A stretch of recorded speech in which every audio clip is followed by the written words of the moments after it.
Hi guys. So we're back for part two of conversation, and we're going to continue asking more questions about philosophy. So we hope you enjoy it. So Gina, how much does language affect our thinking? Oh, that's quite an interesting question. Yeah, it's quite relevant. So, something that I've always thought about language is, for English, things aren't gendered, so you wouldn't say that a chair is a male and a table is a female. Everything's gender neutral. But then for a lot of other languages, items are gendered. Yeah, so you might think in a whole different way about life. Yeah, absolutely. I wonder how do they think about gender if everything is gendered? That's true. Maybe it's just, I wonder how it affects. I don't know how that would change your way of viewing life, but it would definitely change it. Apparently, I don't really know what else to say because that's such a good point, but apparently if you, depending on your language, you see colours in different ways, which is crazy. Yeah, because it's probably about the descriptions, yeah, it's probably about the descriptions that you have for colour are different in every language, or yeah, I don't know how that works, but I find that so interesting. And I think maybe I think some languages are more emotional than other languages. Like they have more words, they have more descriptions, you can be more like emotional, if that makes sense. I think like Absolutely. Spanish is quite an emotional language, whereas English is quite unemotional, maybe. But maybe that's a judgment, I don't know. Yeah. I don't know. I've heard people say that about Arabic as well, because they have so many different synonyms just for the word love. Yeah, exactly, that's what I mean. Like, there's so many different ways of describing love, whereas in English, there's just love. And it's a bit boring. But yeah, it's interesting anyway. So Gina, do you think there are limits to human creativity? Sorry. Oh, this is a very tricky question. They're getting a bit harder.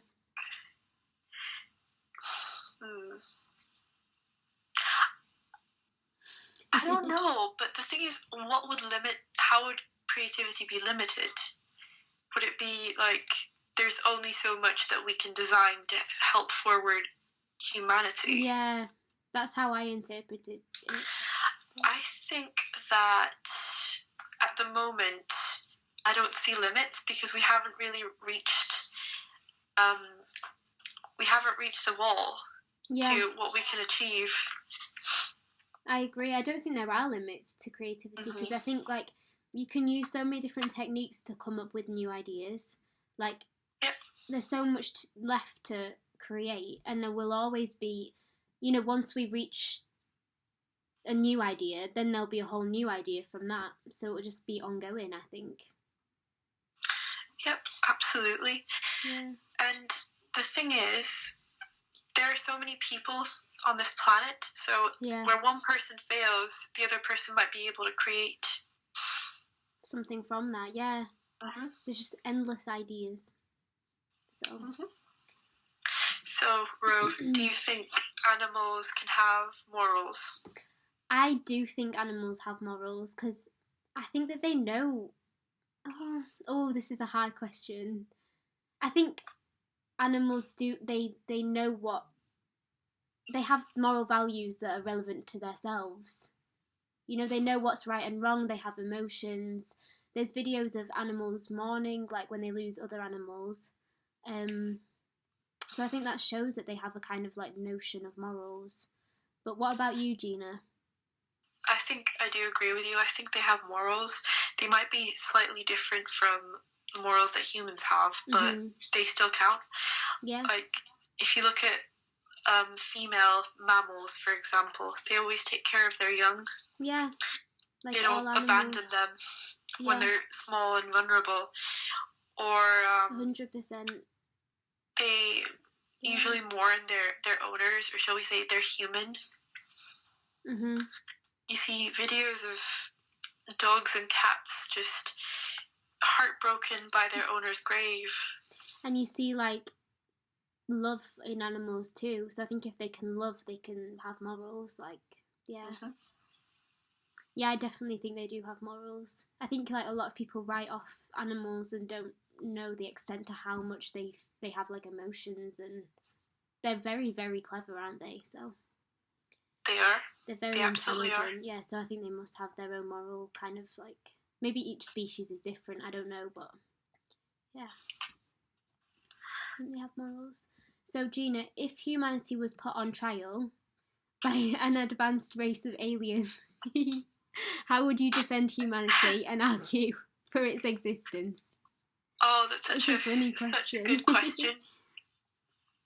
I think I would try to give them examples of people who have done good, like Gandhi or Nelson Mandela. I would look at Nelson these people. Mandela, yeah. Yeah.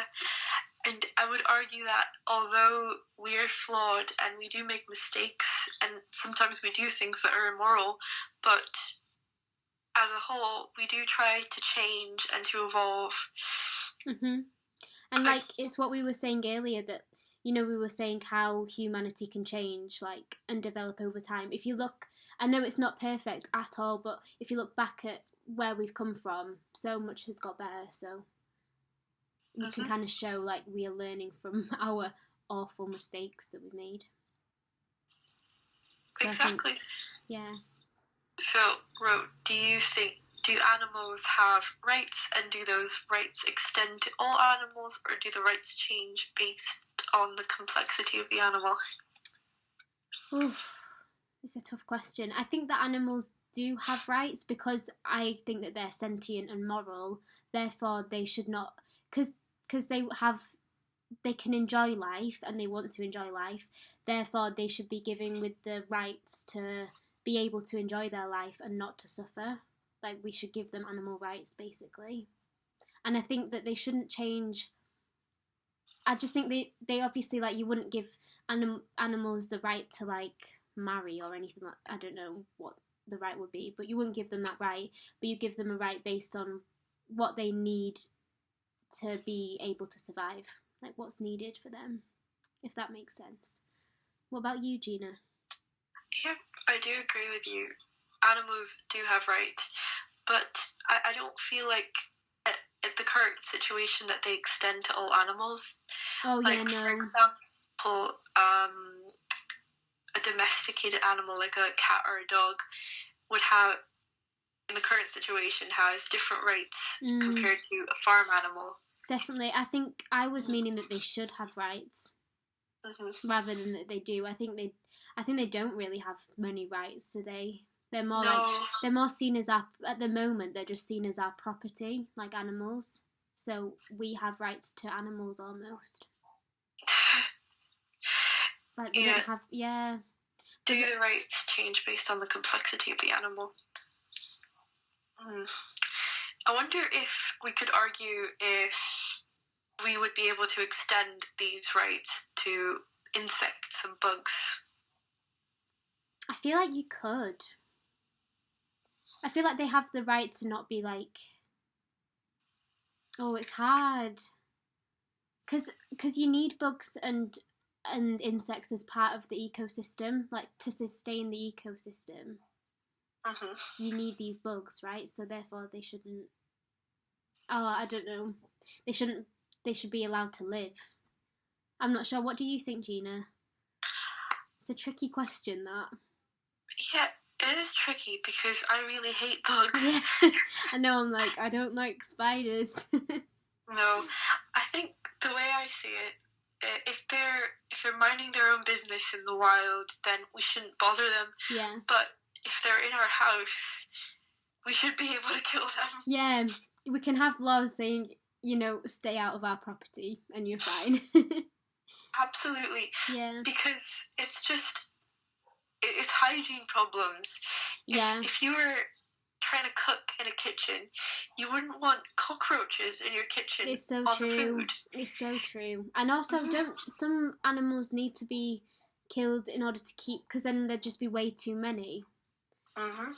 You know, like animals eat bugs and insects, don't they?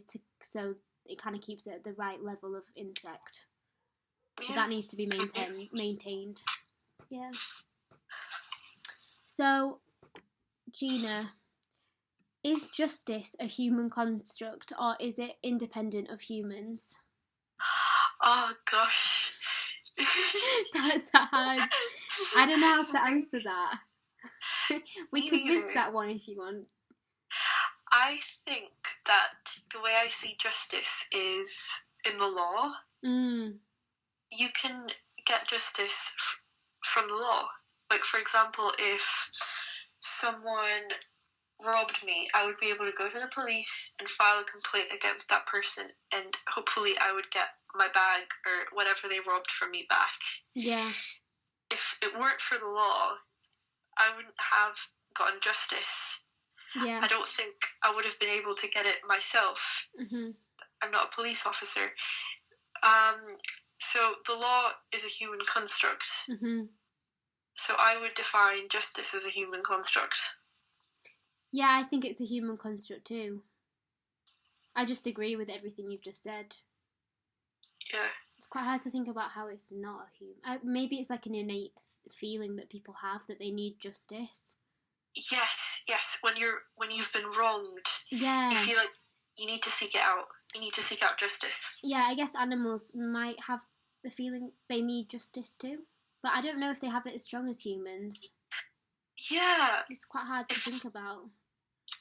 Have you ever seen one of those videos, those cat videos of a human upsetting a cat, like slapping it or just doing something that they shouldn't be doing? Yeah, like annoying it, yeah. Yeah, and then the cat comes up to them and just scratches their eyes out. I think cats do, they want justice. Definitely. Yeah, if they've been wronged, they will wrong you. They will stand up for themselves.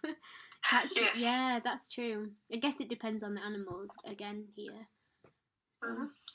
Good kitty. Yeah. So. Right. So, with no laws or rules to influence your behaviour, how do you think you would behave? That's such a hard question. I think I would be so different. Well, actually, I don't know. I think I'd just be more free. Like, I wouldn't think about stuff as much. I'd just have more fun. I'd just run around more and be more of a free person. Because I think along with rules and laws, there's what's socially normal comes from it. So I think we're all kind of like taught to act in a certain way. So if we didn't have laws or rules, we'd just be so different, wouldn't we? We'd just be doing what we wanted all the time. Yeah, I'd probably eat a lot more. With no laws. What about you, Gina? I don't know. I think I feel the same way. You'd be so much more free. Yeah. Because we do really worry about what's appropriate socially. And if we don't have to worry about that, then we'd be able to do whatever we want. Yeah. You wouldn't be worried just about, fitting in and stuff like that. Would be way less of a worry if there weren't laws and rules. They're kind of made to keep us in order, well behaved. So, Gina, can morality ever be objective, or is it always subjective? Sorry. So, as in, can it be sort of altered depending on the situation? Yeah, let's say that. Can morality be altered? That's a hard question. I think in some cases yes, and in some cases no. Okay. So let's say you were thinking maybe we can't kill people. It's wrong to kill people. It's immoral. Yeah.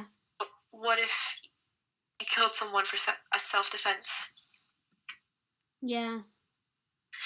So that could be an example That's very of true. Subjective morality. I think it is subjective sometimes. When you're in that situation of crisis, your morals will change because it's like fight or flight a bit, isn't it? Your instincts come in. Yeah, I think it is subjective. And can it ever be objective? Some things, yes.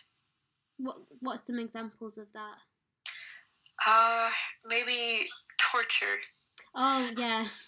Yeah, sorry. That's I very can't true. think of any justification of torture. Any kind of harm and murder of anyone, like, is obviously objective, yeah. But then, I guess occasionally it's subjective. Yeah. I get confused between objective and subjective. I feel the same way. Subjective is like, what's the definition of it? Shall I look it up? Yeah, can you give us a definition of objective and subjective, please? Okay, so subjective means that based on or influenced by personal feelings, tastes, or opinions. Ooh, bless you. Oh, gosh. Bless Oh, you. Lord. Oh, no. I just have allergies. She's got allergies, guys.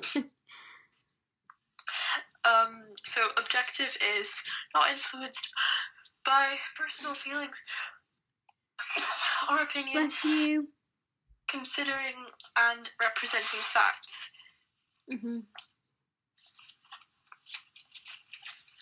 And subjective, I'll have a look at what subjective is. Subjective is being influenced by personal feelings, tastes, or opinions, so it's less to do with facts but more to do with feelings. So yeah, I got a bit confused then because they are really confusing terms to use. You okay, Gina? Yep, I'm good. Allergies. Damn allergies. Sorry, Gina. Hope you feel better. So the next question is, should there be limitations on the right to free speech? Are you alright, Gina, or shall I answer this one for now? No, I'm good. You ready? I'm good. You go. I'm ready. She's ready, guys. Basically, I do think there should be limitations to free speech. Yeah. I don't think people should be able to say what they want without consequence or critique from other people. But I don't think it should be heavily policed by the government. Yeah. I think we need to police ourselves. Yeah, I completely agree.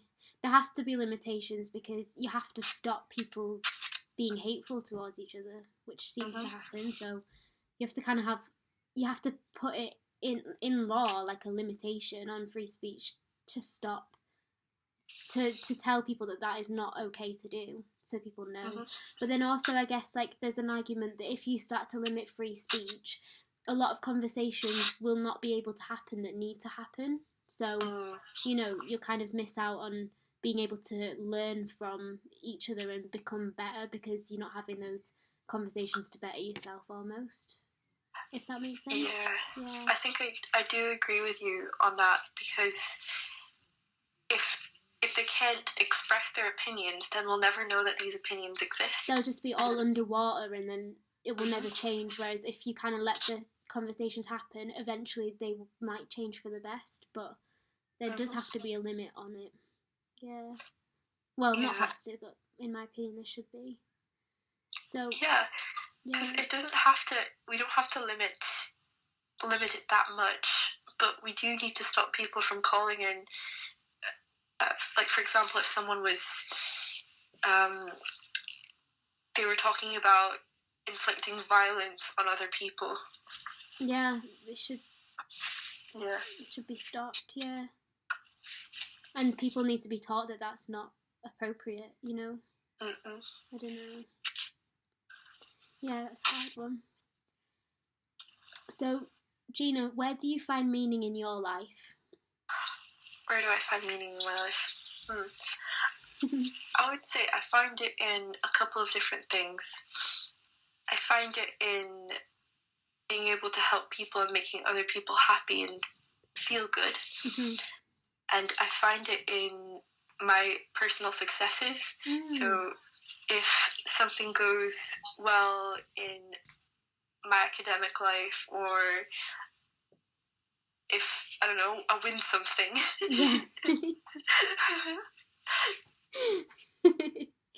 That's where you find your meaning.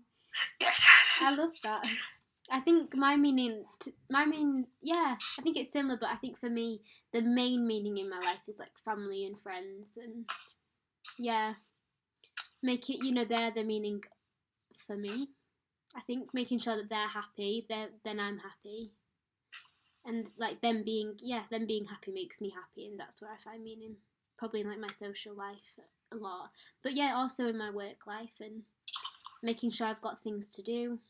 I'm busy, helping people, all these things. What do you think would be humanity's reaction to the discovery of extraterrestrial life? Ooh, I think that's a hard one, and I feel like at the moment with everything going on, it wouldn't shock me if we did find aliens soon, because it's all just going a bit crazy, isn't it? But I think that if aliens came here, or we found aliens, we discovered they were real, I think that would be good for human life. I think humanity. I think. Oh, this is hard to answer. I don't know what reaction would be. I think people would be scared, but I think in the long run it would be a good thing, because we're learning to live with other people and other beings. But I would worry that they'd react in a bad way. Oh, I don't know. What do you think, Gina? I think I would like to think that we would be able to learn from them, especially if they were more advanced than we are. I'm going to assume that they might be. I think they might be more advanced, yeah. But I agree. I'm hoping that pop culture wouldn't scare people off of aliens. Yeah, I hope people wouldn't get scared and react negatively to them, like fight or anything. Yeah, and think, oh my god, aliens, they're gonna kill us all, they'll destroy this planet. I don't think, I think I'd worry people would react like that, but I don't think that's what aliens would be trying to do to us. I think they'd be trying to discover more life too. Yeah, I think we can try and put ourselves in the aliens' shoes. Yeah. If we were the most advanced race in the universe, we wouldn't go around trying to kill other people in the universe. If they were more advanced than us, they would not be trying to harm us. Because, or even if they were less, they wouldn't be scared. Yeah, because if they're more advanced technology-wise, then surely they would be more advanced moral-wise. Yeah, and they'd know that there just wasn't any point of that. That's very true. Yeah, I hope it happens one day. We find the aliens. Yeah, so I think that's all our questions answered for today, guys. So thank you for watching. We hope you've enjoyed it, and thank you, guys. Do you want to talk about the technology, Gina? Yeah, we're sorry about the live stream not working, but we're hoping that in future we will be able to use Zoom as a platform. Yeah. We're a bit unsure when, but hopefully in future. Yeah, and hopefully we'll start finding like different ways to film me and Gina talking to each other, like on a Skype call or something like that. Because then we can. It's a bit weird with like me talking and Gina on the phone. So it would be good if we could somehow find a way to talk to each other and show you guys that, or just talk together on Zoom would be amazing. So yeah, bear with us, guys. We're hopefully it'll all fall into place. But thank you for watching today, and see you next week. Yeah. Bye. Thank you, guys. Bye.